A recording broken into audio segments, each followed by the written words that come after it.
नमस्कार, आप देख रहे हैं चैनल न्यूज। मैं नैन्सी बजाज। देखते हैं सुबह की 10 ताजा खबरें। यूपी में आज फिर हिंसा भड़काने की कोशिश। यूपी के प्रयागराज में शनिवार को फिर दंगा भड़काने की कोशिश की गई। कुछ शरारती लोगों ने यह शिवकुटी स्थित कोटेश्वर महादेव मंदिर के शिवलिंग पर अंडा रख दिया। मंदिर के पुजारी ने बताया है कि अंडा रात में रखा गया था। मंदिर की 6 फीट ऊंची जाली को फाड़कर कोई अंडा रख गया। सुबह पूजा पाठ के लिए उठा तो शिवलिंग पर पुलिस ने जब लाठीचार्ज किया तो भीड़ गलियां और छतों पर पहुंच गई और पुलिस पर पथराव करने लगी। आरएएफ के साथ पूरे जिले की फोर्स बुला ली गई। घटना करीब 2 बजे नमाज के बाद अटाला में मस्जिद इस्लामिया कॉलेज गेट के पास से पुलिस पर पथराव शुरू किया गया है। पुलिस को और आरएएफ खडेरा तो भीड़ गलियों में घुस गई और उस गली में कई तो छतों पर से महिलाओं और बच्चों भी पथराव शुरू कर दिए। इसमें आरएएफ का एक जवान जख्मी हो गया। उपद्रवियों ने नूरलाड रोड अटाला सहित कई जगह आगजनी भी की। पंजाब में फर्जी डिग्री पर नौकरी वाले होंगे बर्खास्त। पंजाब में फर्जी डिग्री पर सरकारी नौकरी करने वाले जल्द बर्खास्त होंगे। पंजाब की सीएम भगवंत मान ने खुद इसका ऐलान किया। मान ने कहा है कि कुछ रसूखदार और नेताओं के रिश्तेदार जल्द ही पंजाब के लोगों के टैक्स के एक एक पैसे का हिसाब लोगों के सामने आएगा। स्पष्ट बात यह है कि जल्दी इस मामले में सरकार पर्दाफाश कर सकती है। कुछ दिन पहले पंजाब राज्य सहकारी खेती बाड़ी विकास बैंक में भर्ती डिप्टी जनरल मैनेजर के फर्जीवाड़े का पर्दाफाश हुआ। 21 साल से नौकरी कर रहे थे। मान सरकार ने उन्हें कुर्सी से हटा दिया गया। Deputy general manager Amandeep Singh पर आरोप लगा है कि वह गलत योग्यता से भर्ती हुए। पद के लिए जो योग्यता चाहिए थी वह इनके पास नहीं थी। पंचायत चुनाव में नाम का खेल। अब तक पत्नी की पहचान बताने के लिए पति का नाम उसके सामने के साथ जुड़ा देखा जाता है, लेकिन सतना जिले में पंचायत के चुनाव में कहानी इसके विपरीत दिखाई पड़ रही है। ऐसे में पहली बार देखने को मिल रहा है कि जब किसी पुरुष प्रत्याशी ने चुनावी क्षेत्र में अपनी पहचान बताने के लिए अपनी पत्नी के नाम का सहारा लिया। माता पिता को तो चुनाव मैदान में भी बेटी ने प्रत्याशी है और उसने भी अपने नाम के साथ मां का नाम जोड़ रखा है। यही नहीं, एक महिला प्रत्याशी ऐसी भी है कि जिनके नाम के साथ उनके पति का नहीं बल्कि बेटे का नाम पहचान का जरिया बन रहा है। बता दें कि सतना जिले पंचायत के चुनाव में पहली बार अपनी पहचान बताने के प्रत्याशियों को अपनी पत्नी, मां और बेटे के नाम का सहारा लेना पड़ रहा है। शुक्रवार को नाम वापसी के बाद हुई तस्वीर में ऐसा कई मामले में सतना के चुनावी मैदान में लड़ाकों के बीच देखने को मिल सकते हैं। महाराष्ट्र के सियासत में चला भाजपा का जादू। नेशनलिस्ट कांग्रेस पार्टी एनसीपी के अध्यक्ष शरद पवार के पावर को ध्वस्त करते हुए महाराष्ट्र के पूर्व मुख्यमंत्री देवेंद्र फडणवीस सूबे की सियासत के जादूगर साबित हुए। उनकी सदी हुई रणनीति की वजह से महाविकास अघाड़ी महाविया सरकार के कुल 10 वोट फूटे, जिसकी वजह से भाजपा की तरफ से राज्यसभा चुनाव में खड़े किए गए हैं। तीसरा उम्मीदवार धनंजय महाडिक की विजय हुई है। राज्यसभा चुनाव में संख्या बल के आधार पर भाजपा के कोटे में सिर्फ 2 उम्मीदवारों की जीत पक्की मानी जा रही थी, लेकिन विधानसभा में नेता प्रतिपक्ष और पूर्व मुख्यमंत्री देवेंद्र फडणवीस ने कोल्हापुर के धनंजय महाडिक को पार्टी के तीसरे प्रत्याशी के रूप में चुनाव में उतारकर सभी को चौंका दिया था।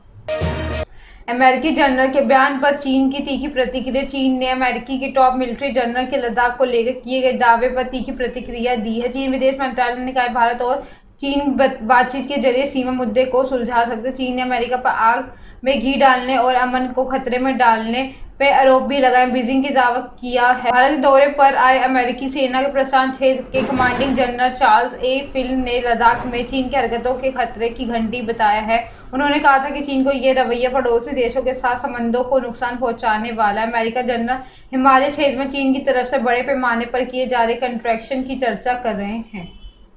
यूपी में जुम्मे की नमाज के बाद हिंसा। जिसका डर था वही हुआ। शुक्रवार को जुम्मे की नमाज के बाद यूपी के कई शहरों में हिंसा भड़क गई। प्रयागराज में हालत सबसे ज्यादा खराब हो गई। पथराव में डीएम, एसएसपी, एडीजी, आईईजी घायल हो गए। एसपी की गाड़ी टूट गई है। पीएससी के वाहन समेत 7 से ज्यादा गाड़ियों को फूंक दिया गया। आगजनी की गई है। प्रयागराज में हालत इतने बिगड़ गए हैं कि एडीजी की बंदूक उठानी पड़ी। अब यहाँ 2 बुलडोजर मंगाए गए हैं जो बवाल में शामिल लोगों के अवैध निर्माण को ध्वस्त करेंगे। लोगों से उनके घरों से जुड़े कागज मांगे हैं। गृह मंत्रालय का अलर्ट। उपद्रवियों के निशाने पर राज्यों के डीजीपी देशभर के प्रदर्शन के दौरान हुई हिंसक घटनाओं के बाद गृह मंत्रालय ने सभी राज्यों और केंद्र शासित प्रदेशों के पुलिस प्रमुखों डीजीपी को सतर्क रहने का निर्देश दिया है। गृह मंत्रालय ने कहा है कि इस तरह की हिंसक घटनाओं में उपद्रवी पुलिस अधिकारियों को निशाना बना सकते हैं। ऐसे में उन्हें सतर्क रहने के लिए कहा गया है।